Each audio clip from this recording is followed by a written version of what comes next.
Hello everyone and welcome to this video where I'm going to dissect a few different streams on Zwift and see if I can find out what these riders did and what they did wrong so we can hopefully master winning your first Zwift race. So first up we've got Cameron Jeffers sprint. So we've got an aero. Perfect. 4K out. So we're on the Innsbruck ring. We're heading, thanks Tim, we're heading up the leg snapper. Races can't necessarily be won here, but they can certainly be lost here. So as you can see, it comes up at 11, 10 watts a kilo. This is it's about a 20 to 30 second effort up here, and this is what separates the men from the boys, the elites from the also-rans, the winners from the losers. You've got to make it up to the top here within the group, or at least within a few seconds of the group, because if you do lose them here, there is one more chance to actually get them again. Jeez, Tim, I'm trying to talk here. So you can see now, look how long that string's got. If it was all flat from here, I would suggest that they'd struggle to all come back together. However, just here there's a little another kick, goes up to about 6% here, and this is the perfect time to just really dig in, because everybody else is going to either miss it or just not have the legs to go. So you've just got to hit it there, bang, one effort, solid, up there. Use that downhill now just to get a little bit of recovery. Let it all come back together, which it looks like it's going to do now. So here we're racing in the what is essentially an A group race. These boys are fast, and as you can see, look at that. As easy as that, it all came back together. So now everybody's thinking sprint time. It's gonna come down to a sprint. We're not going to be able to get away from a blob this big and stay away. So this is all about staying in that group, and it is pretty much flat all the way to the end now. I don't know, Tim. Why is it so stressful? And I'm watching it third hand, and I know exactly what happens. So I'm still stressed. So now everyone's around 4 watts a kilo. Everybody's trying to get that heart rate down. Everybody's trying to save as much as they can for that sprint. And at this moment here, this is going to be people's last chance to get an aero. So going under this sprint bridge here, if you've not got an aero now, you've got to hope that you get one, and if you do, you're in a really strong position.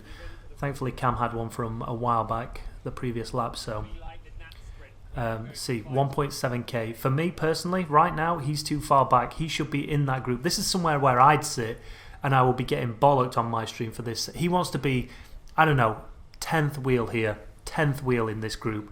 Obviously, there's people further up the road, so he's not actually battling for the win, but he is battling for a solid position here.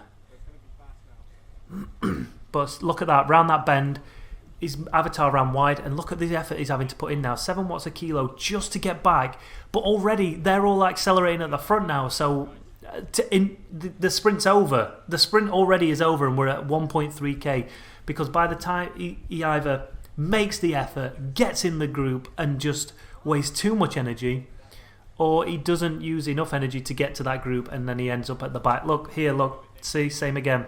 People are using arrows. Such is the power that's being applied at the front. Sprint's over already. 1 kilometer to go. He should be right in that group, right at the front, battling. Actually, I tell a lie. He is battling for the lead. So there he goes. Look, there's a group of 5 of them just dropped off the back there. I mean, it's easy to watch this, and then he gets sticky draft there. Look at that.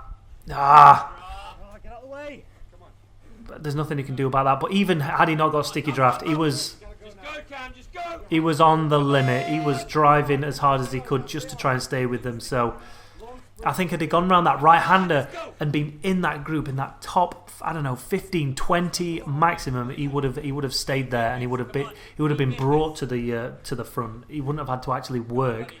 Whereas all these riders here, they had that free speed, ran that bend, they all stayed together in that blob, and Cam's quit. Cam's hit his aero and he's quit. He's hit his aero too early, but it made no difference. He wouldn't have won that. And there you go. I'm not going to blame. Listen, I can sit and judge here all I want. I'm not blaming that sticky draft. That happened in that right-hander. All right, up next is Ash Beech riding for Team Wahoo Cycling Hub. We are in the KISS Community League. This is the figure of 8, I believe. So we're heading out of Ocean Boulevard and we're going to head up this little kicker, similar to the Innsbruck ring with a leg snapper, but not as steep, not as difficult, but still the race can easily be lost right now. So we're going to go around this right-hander and round and up this kicker. On this kicker, you can't be saving energy. You can't think, right, there's a sprint coming up. I'm just gonna sit back a little bit, conserve my energy. You've got to give it everything just to make sure you're within that top, maybe 10 or 20 riders, so you can actually contest the sprint towards the end. A lot of feather lights going off at the minute, so you can see these riders aren't going to be taking any power ups to the finish. So the more power ups you see now, the better it is for you, especially with Ash because he's got his aero. So it's in the top 50 there. That's not bad. As long as that group stays together, you have a chance. But already, similar to Cam, because the group is so big, from here to the front is actually quite a long way. So you've got to fight to get to the front before you even think about going. So always keep that in mind and preempt that. So get to the front before that kicker even starts. So by the time you get to the top, you're still there at the front. And here, there's a little incline of around 3%. It's just about here. Look, 1, 2, 2. Come on, go to 3. Come on, you can do it. 3% there. Again, people are starting to press on now. So if you're not pressing on and concentrating, or have already pressed on because you know this is coming, then you're in trouble. You could be out the back. Look how that line stretches. We go around this right-hander, 400 metres to go. That is a complete lie. Everybody hits the power-up now. The power-up might last to the line. Let's have a look, but I don't think it will. We're not down to about 400 metres till probably here, but already it's saying 300 metres. So people are driving, people are sprinting, people are pushing hard. And I do believe that Ash has just fallen off his bike, so he obviously didn't attach his bike correctly to the kicker. What more can be said? That is end user error. Look at that aero, just finished there. So he kind of hit it at the right point, but all that effort, all that time, and he ends up doing that. First rule of putting your bike on a smart trainer, know how to put your bike on a smart trainer. Ed Laverack, he knows how to do it. And even if he doesn't, his sprint's probably not strong enough to actually pull the skin off a rice pudding, let alone pull his bike out of a trainer. So Ed is currently 5th position here. There's a group of 4 in front of him, containing all the leaders. This one was the Road Race World Championship, so it was twice up the massive hill. It's been going for 46 kilometers, an hour and almost 10 minutes. Right, he is driving hard. He's pushing 5.5 watts a kilo. Everybody else 3.2. They're all around 3-4 watts a kilo. Those guys. Ed's pressing his draft boost for no apparent reason other than I think to allow his head to feel like something's working. He shouldn't be receiving any benefit from that draft power up there because of the length of the distance he is from the riders. But he does close it up, so whether that's just a placebo effect or what, I don't know. But here he has to go. They're probably not expecting him to come back now, and boom, hit it Ed. Hit it, Ed. I know Ed was probably very close to being at the maximum there, but he should have continued that effort through, because now he sits back. Ed is obviously not, with all due respect, Ed, you're not the strongest sprinter in this. I can guarantee that. And if it had driven over the top, it would have made it a hell of a lot more difficult for those riders to have caught him, because I think they were all napping. No one was really paying any attention to him.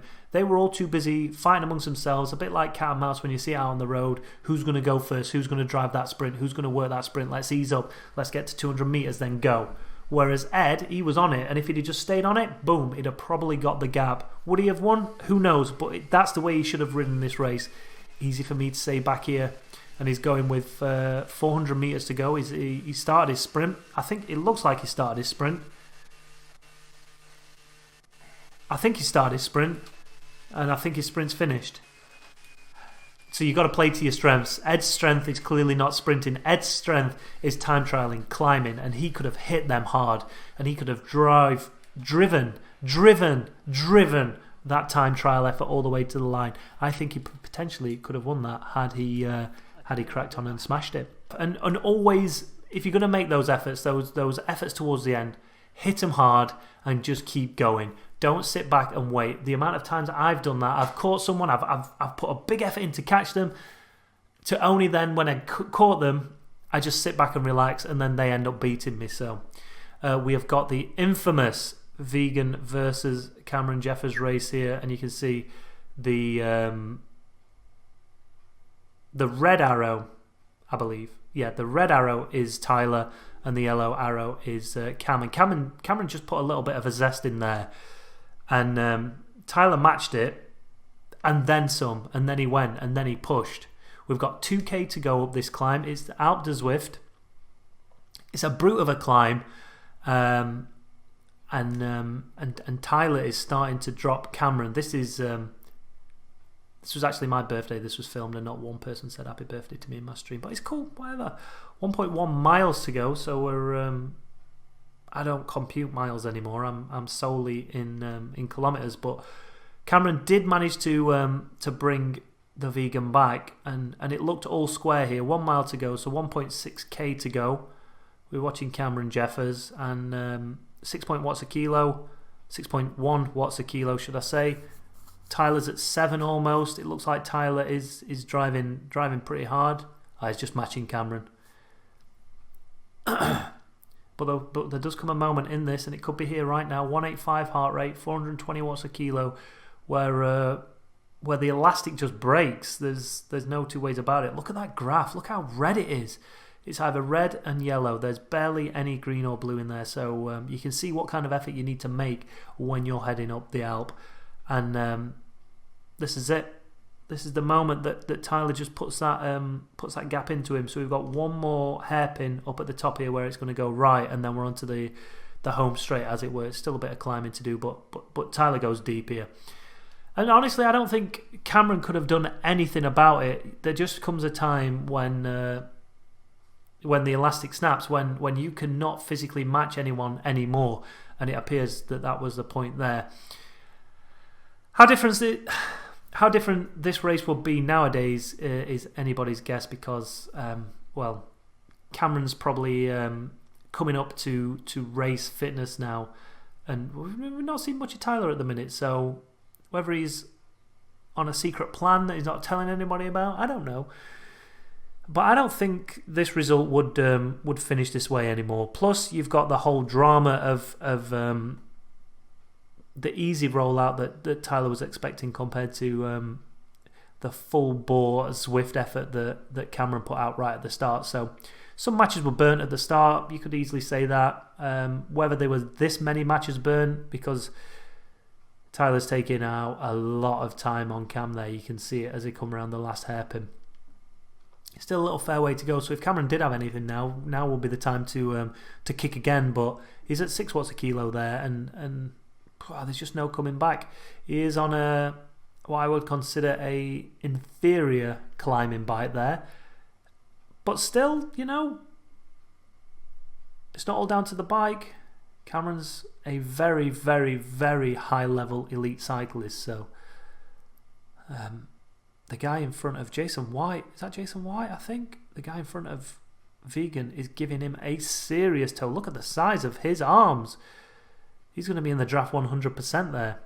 And the gap just stretches out and stretches out and stretches out. Ed Laverack, at the time Cam's teammate, was really trying to bring it all back together for him. Rick Woods is in there as well. People are saying that Cam is catching, and he did a little catch, but it was too little too late.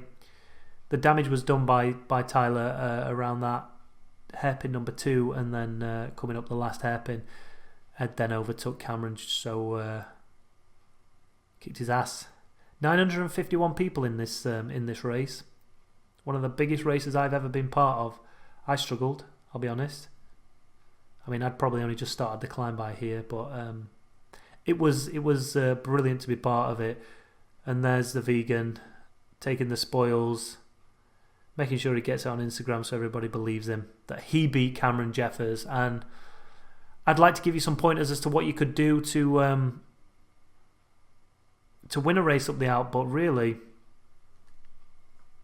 it's all about full gas and how much effort you're willing to put in, and hopefully you're light enough to embrace that. Now, this is how it should be done. This is the KISS Super League.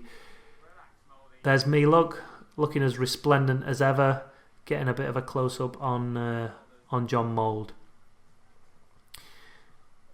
It's great that amateur riders can ride against the professionals, but what you do find is just how strong a professional rider is, and what we will do is we'll find out that here. I'm not too sure exactly how long to go because we were on fan cam, but I do know Mouldy does have a power up here.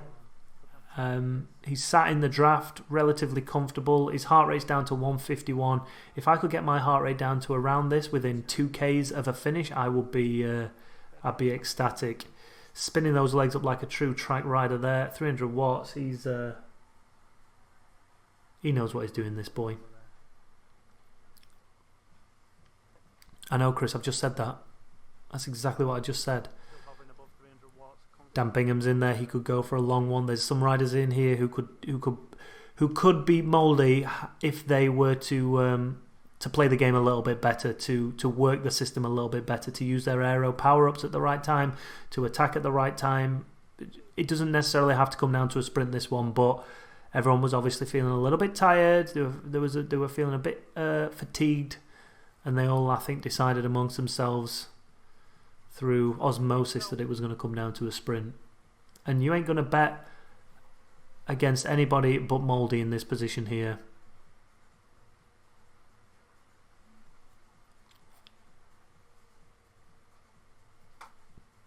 Interesting, Pritch. Why would you care about that at this point in the race? This is all about winning the race. So Mouldy's hovering exactly where he needs to be. Is it within the top 30? I'd personally move up just a little bit more, because it could easily stretch out here. It could easily stretch out, and before you know it, you're at the back and you sticky draft like Cameron was in Austria. So you got one rider going off the front there. That's just gonna make it stretch. So now to get from the back to the front is going to take a lot more effort. But look how Mouldy just easily just moves up there. He smashes out into almost 600 watts. His heart rate goes up 1, 2, 3 beats, 4 beats, and he's back in the top 20. So this is looking good here, because what we can do now is we can use those riders that are in front of us as draft. So skip wheels from one to the other, just lay off the wheel, drive past them nice and hard, nice and fast. Connor Swift's just in front of him, and this moment here where you're not really in the draft and you're not sure if you are in the draft, that's a killer. That it makes you feel like you're not getting the benefits of that draft. Someone's using an aero already, and you know, I'll be honest, at this moment it looks like this race is over for Mouldy. It looks like everyone in this group, the race is over, because the race appears to be heading down the road. But thankfully, because of that guy using the aero, everybody was just able to close up and get back into the big group. Pretty lucky though that. 178 BPM. Down into the last K now. That's that could have been disastrous right there. And you've got to watch for moments like that. It's okay to let one go, but once 2, 3, and 4 start going, that's when you need to be to be jumping on those coattails and hanging in there, because if they go, they've got a sizable group to be able to actually work and get away from everybody. If it's someone on their own, the chances are they're not going to get away from that blob. It must be down to the last 500 metres now. People hitting arrows just to try and stay with the group. So anybody that's hitting an arrow right now, you don't need to worry about them. They're not going to be involved in that sprint unless they know something that we don't, but I don't think so. The guy in the American top there on the left-hand side has hit it way too early. He's going to run out of aero by the time we reach the finish line. There's another arrow being popped there. People giving thumbs up there. Dan Bingham staying strong. Arrows being popped left, right and centre now. Mouldy's up to 700 watts. Mouldy's hit his aero and it is now on. You just got to hope that you don't get to the front too soon, that people can then draft you as you start to slow down. So the one rider in front of him, Adam Zimmerman, he pretty much had that problem. He didn't have a power up. He pushed himself to the front, hit the wind, and everybody else drafted him for a few meters to actually get that benefit. And then you're going to see a few riders coming up here. But unfortunately, Mouldy timed it absolutely perfect for himself. And unfortunately for them, they just couldn't match his speed. That is how you win a Zwift race. There you go.